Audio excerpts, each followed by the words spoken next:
ini Fani Gasani berperan sebagai ibunya Agla, tapi kok muda gitu kan. Saya bilang karena bahannya masih sebegitu tipis sebagai film pendek ya, jadi kita banyak tuh kita bisa berekspand. Saya langsung, wah ini kalau dikembangin jadi begini begini begini, kayak bakal seru gitu.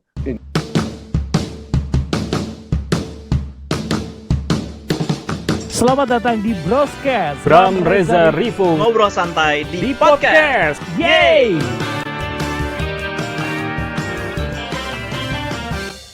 Halo, balik lagi di Broscast bareng gue Bram Herlambang, dan kita sekarang akan bersama dengan sutradara yang filmnya mau tayang di 23 Januari 2025, yakni Awi Suryadi. Oke, halo Mas Awi, apa kabar? Terima kasih sudah berkenan hadir di kesempatan kali ini, Mas. Iya, selamat pagi. Terima kasih sudah mengundang. Ini gimana, Mas? Jadi H-1 minggu film 7 hari sebelum 7 hari. Sebelum 7 hari. Kemarin sudah ditonton oleh umum, terus kemudian media. Sesuai nggak sih, Mas, ekspektasi harapannya pada saat ngedit, pada saat bikin di awal gitu? Iya, sejujurnya waktu premier pun saya ngobrol sama teman-teman pemain gitu segala ya. Lucunya, anehnya, ini salah satu film yang kok saya kayak nggak ada beban, nggak ada ekspektasi. Saya kemarin juga datang ke premier, nggak ada nervousnya sama sekali. Pemain-pemain saya semuanya nervous gitu kan. Semuanya pada nggak, karena mereka belum nonton gitu kan. Terus ya saya bilang, oh gitu mungkin ya kenapa saya nggak ada nervousnya sama sekali. Saya nggak gugup sama sekali karena mungkin udah kalian semua yang gugup. Semua nervousnya kayaknya semua udah kalian serap semua. Jadi saya benar-benar kemarin nggak ada ekspektasi apa-apa. Cuma ya waktu nonton ini sih apa ya? Ya adegan yang menurut saya lucu, terus mereka ketawa, terus ya biasalah selalu kalau jump scare pada umumnya selalu berhasil sih. Jadi ya puas. Saya waktu waktu dari syuting sih, saya dari syuting udah ngerasa, oh pemain-pemain saya ini memang saya happy dengan performance mereka, udah gitu. em, apa ya, saya udah nggak waktu saya syuting kan saya belum tahu tayangnya kapan.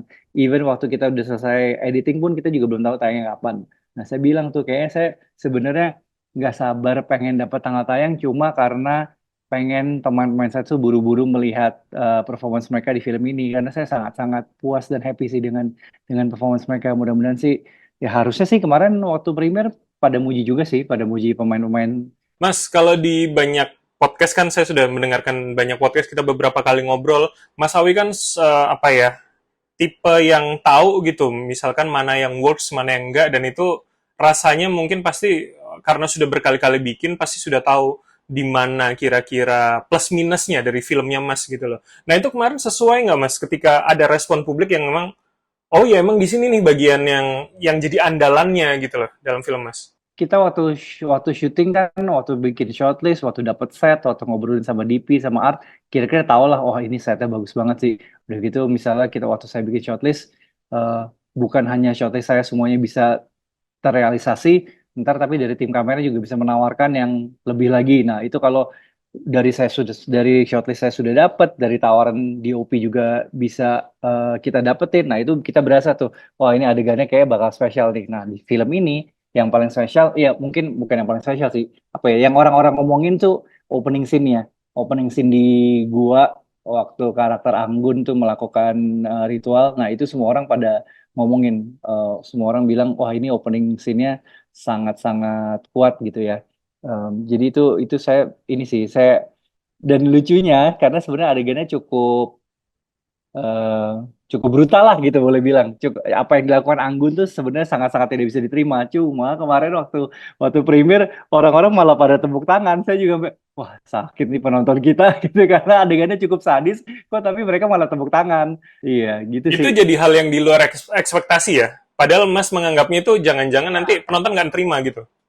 Iya, betul. Karena waktu di editing ada salah satu komen dari orang MD bilang, wah ini kalau openingnya sudah begini, apakah penonton bisa simpatik dengan karakter kita gitu. Cuma ya adegan ini nggak bisa kita eh, cabut, pasti nggak bisa. Tadinya dia sempat berpikir apa ditaruh di belakang sebagai flashback, nggak mungkin bisa juga karena ntar gaya editingnya harus harus beda kalau kalau kalau ditaruh di flashback. Saya nggak bisa bermain dengan inilah dengan gaya editing dan dengan shot yang saya semua dapat tuh nggak akan bisa. Jadi ya akhirnya kita tetap berani aja taruh di depan karena memang sebenarnya ya kita saya pengen nunjukin ke penonton sih bahwa karakter Anggun ini yang diperankan oleh Fanny memang sebegitu desperate-nya sampai berani melakukan hal itu, dan ya penyesalan dia di akhir film kan memang sebegitu besar ya, dia tahu lah dia melakukan perbuatan yang salah. Jadi iya, opening scene sih semua orang pada ngobrolin ya, pada ini sih, pada apa, impress. Apresiasi ya. Oke, oke. Mas Awi, untuk Mas Awi sebagai seorang sutradara, pakem kayak gitu tuh seberapa penting, Mas? Maksudnya soal alur penempatan tadi kalau Mas bilang ternyata ada pembahasan di sana begitu untuk membangun motivasi sebuah karakter gitu, Mas. Dari naskah kita selalu obrolin kan, maksudnya kayak di titik mana ya kita harus nunjukin karakternya ngapain, dan pastinya kan Hmm, begitu begitu begitu story-nya berjalan kan ada arc yang harus dilalui oleh si karakter, dan kapan juga kita mau mereveal informasi ke penonton itu semua memang sudah direncanakan di naskah. Cuma memang kadang-kadang begitu kita masuk ke editing kita bisa menemukan cara lain, kadang-kadang nggak selalu. oh, oke, oke. Kadang-kadang kalau kita puzzle gitu, kalau kita puzzle, oh ternyata ini enak juga kalau kita tahan dulu informasinya, kita kasih tahu ke penontonnya di belakang aja. Nah itu kadang-kadang berhasil. Cuma memang biasanya pasti gaya editingnya akan berubah. Karena gaya syuting saya waktu ngambil adegan tersebut kan masih sesuai dengan naskah kan, Hmm, hmm, hmm, hmm. gitu. Jadi memang itu semua kan orang selalu bilang editor tuh bisa menjadi kayak seolah-olah sutradara kedua lah. Dan di Hmm, situ ya. memang kita bisa semacam hampir bisa merewrite cerita kalau bisa ya, nggak selalu bisa. Nah, jadi memang eh, kenapa makanya saya selalu duduk dekat dengan editor saya, ikut ngedit ya gitu tuh, karena kita memang dapat kesempatan kedua untuk ada cara lain nih, jangan-jangan untuk kita mempresentasikan cerita kita. Nah, untuk di sebelum 7 hari ini seberapa bongkar pasangnya itu, Mas? Atau jangan-jangan ya sebetulnya nggak terlalu banyak? Ada sedikit yang saya puzzle, tapi nggak major sih. Ada adegan yang cuma saya ya putar balik kejadiannya, tapi ya sih nggak major sih, bahkan nggak terlalu berasa lah. Mungkin penulis juga nggak berasa kali. Iya, karena nggak major sama sekali. Oke, tapi artinya penonton nggak merasa terganggu dan kemarin tanggapannya pun bagus paling nggak ya? Iya, iya, iya. Mhm.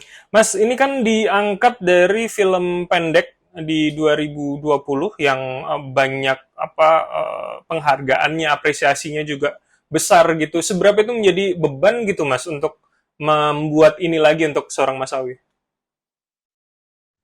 Nggak ada beban sih saya sebenarnya, soalnya saya selalu bergerak dengan apapun, materi apapun yang ditawarkan saya, misalnya entah itu bentuknya thread atau buku atau sekarang film pendek dari YouTube, asal saya suka dengan materinya, saya rasa saya masih bisa menawarkan yang lain gitu, dan bisa mengembangkan, bisa mengexpand ceritanya atau mitologinya. Ya saya beban saya itu aja sih, maksudnya semoga yang kita kembangkan tuh nggak jadi berasa kita panjang-panjangin gitu, misalnya Oke. nggak berasa kita ini mah sebenarnya film pendek, ini mah sebenarnya ceritanya bisa disampaikan dalam waktu 20 menit gitu, misalnya film pendeknya kalau nggak salah berapa belas menit gitu. Nah, jadi yang penting orang nggak komplain seperti itu ya, nggak, yang penting orang nggak merasa ini mah cuma dipanjang-panjangin doang, sebenarnya sebagai film pendek pun kelar gitu. Nah itu sih, Mhm. itu doang sih yang saya pikirkan. Kalau beban misalnya karena film pendeknya banyak menang award di festival, wah saya juga harus gitu tujuannya, enggak sih, sama sekali nggak ada. Dan untungnya kemarin saya juga ketemu dengan ini kan, akhirnya bertemu dengan pembuat film pendeknya. Mhm. Nah mereka pun juga happy dan puas gitu, mereka juga nggak nyangka, wah gila ternyata bisa berkembang liar seperti itu ya. Jadi kita banyak banyak banget ini apa, kalau kita mau expand tuh bisa lari kemana-mana, dia bilang. Oke, nah itu seberapa pemilik IP-nya gitu ya, Mas, dari film pendek itu ikut ikut andil dalam expand cerita ini, Mas. Kalau saya tahu kan Mas tuh punya beberapa tipe ya, paling nggak KKN itu masih cukup setia dengan versi aslinya, terus kemudian Do You See What I See itu kan ada beberapa perubahan juga gitu loh untuk kepentingan cerita. Nah, sebelum 7 hari akan seperti apa? Ada penambahan karakter segala. Mhm. Sama sekali nggak terlibat tuh malah pembuat film pendek ya. Kayaknya mungkin memang mereka waktu awal dealan sama MD memang mereka udah mungkin kasarnya kayak jual putus gitu kali ya. Pokoknya saya waktu development sama sekali nggak ada diskusi dengan pembuat film pendeknya sih, karena memang film pendeknya kan ya memang dasarnya film pendek gitu kan. Jadi nggak ada backstory apa-apa. Intinya cuma em, Tari membawa dua anaknya pulang untuk menjenguk neneknya yang baru saja meninggal. Terus neneknya juga belum pernah kenal sama cucunya. Jadi selama 7 hari karena arwahnya masih masih stick around di rumah itu, ya neneknya seperti pengen kenalan dengan cucunya. Tentunya ya cucunya takut lah ngeliat hantu neneknya gitu kan. Itu doang nggak sih, kita nggak tahu cerita neneknya kenapa, meninggalnya kenapa, hubungan Tari dengan ibunya apa, seperti apa. Nah itu kita nggak tahu sama sekali. Jadi eh, iya, jadi kayak ya udah kita bergerak dengan itu aja sih, sebebas-bebasnya. Ada penambahan karakter pastinya kan, ada penambahan kakaknya Tari jadi padenya anak-anak, ada yang merawat ibunya. Terus kita juga ceritanya kita tarik mundur sedikit waktu mereka balik ke rumah si nenek. Neneknya itu belum meninggal, neneknya lagi semacam kayak sakaratul maut lah, tapi kok nggak meninggal-meninggal begitu. Terus ya kita yang lebih kita lempar ide liar lagi adalah ya orang juga pasti langsung notice kan, orang juga waktu press conference rilis trailer juga bingung, hah ini Fani Gasani berperan sebagai ibunya Agla tapi kok muda gitu kan. Nah, saya bilang ya udah itu ntar nonton aja di film karena itu memang memang salah satu ininya sih apa plot device-nya. Oke, nah itu seberapa apa ya? Seberapa jadi tantangan juga, Mas, extend ceritanya, tapi Mas juga bilang tadi itu supaya rasional ke penonton. Penonton nggak kecewa bahwa ya ini cuma dipanjang-panjangin. Motivasi apa yang kemudian ditambahkan dalam perpanjangan itu? Iya, saya ngerasa waktu nonton film pendeknya kan, oke, yang pasti kita harus tahu adalah backstory-nya si nenek karena neneknya kan sebenarnya main karakternya waktu dia meninggal. Kita kita langsung berpikir aja tuh, oke, dia kira-kira kenapa sih meninggalnya, yang kalau bisa yang meninggalnya ya tentunya karena ini film horor kita harus berpikir kan yang meninggalnya harusnya tidak wajar lah, tidak natural. Lalu kita berpikir juga karena salah main karakternya lagi adalah si Tari, kira-kira hubungan Tari sama ibunya seperti apa sih.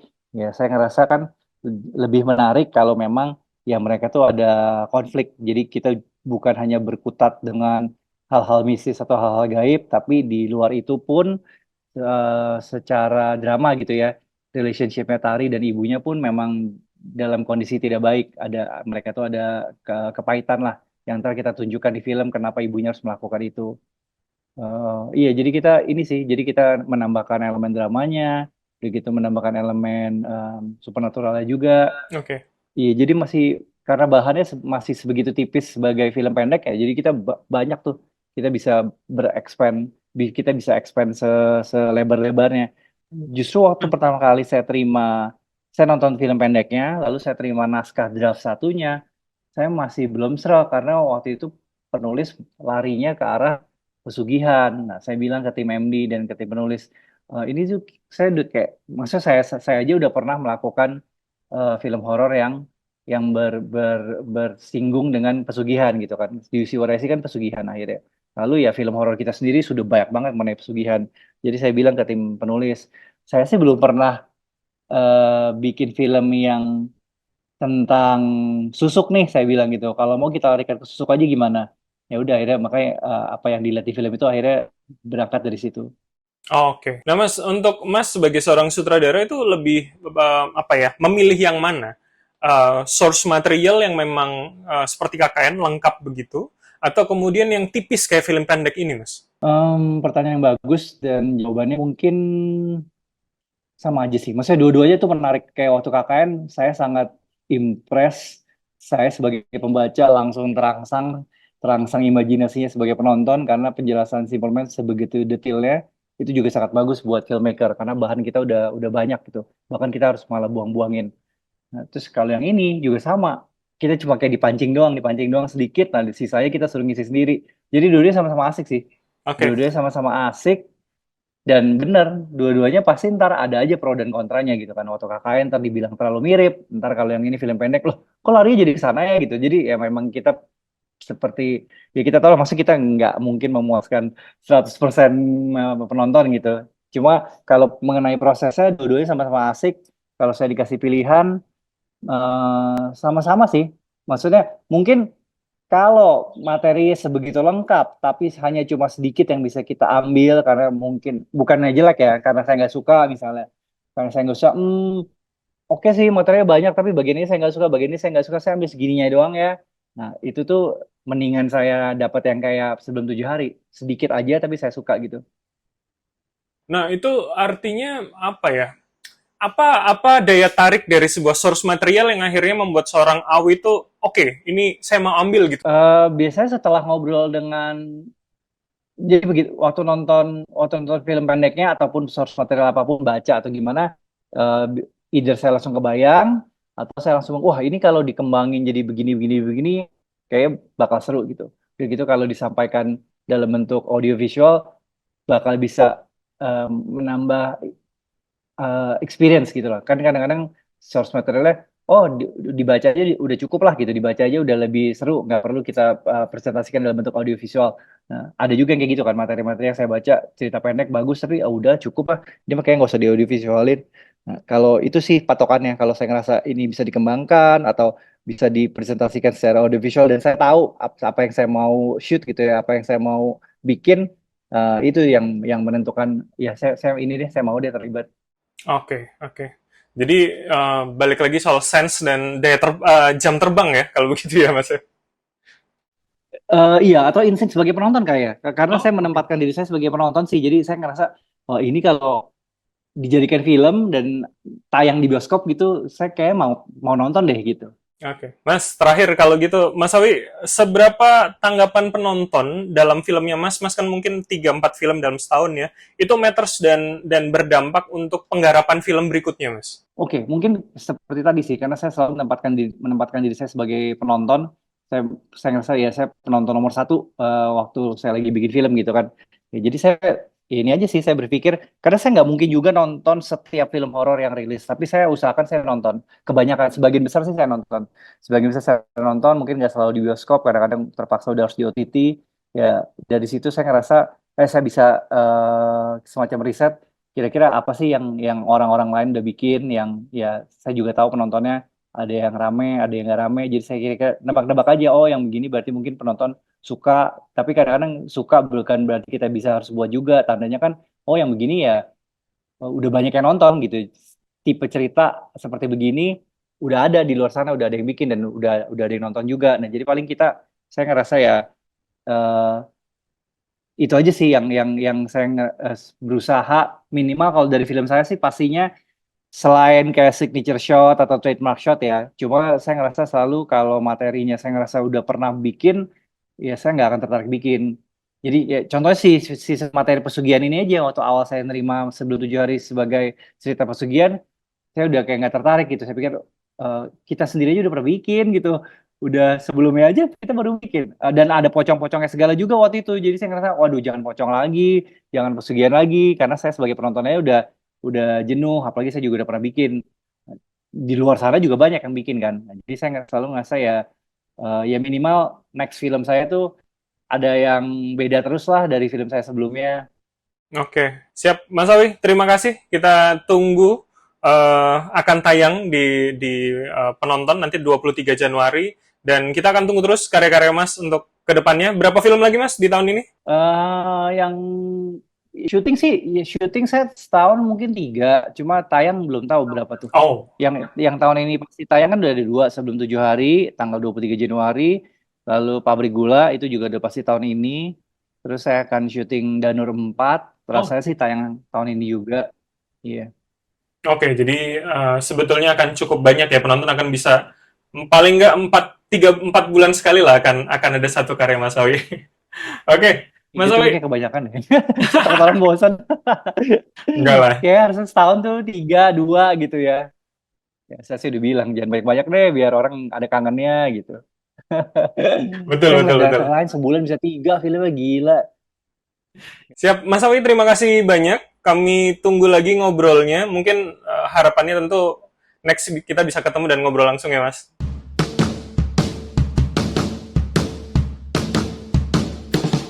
Selamat datang di Broscast Bram Reza Rifu. Ngobrol santai di di podcast. podcast. Yeay!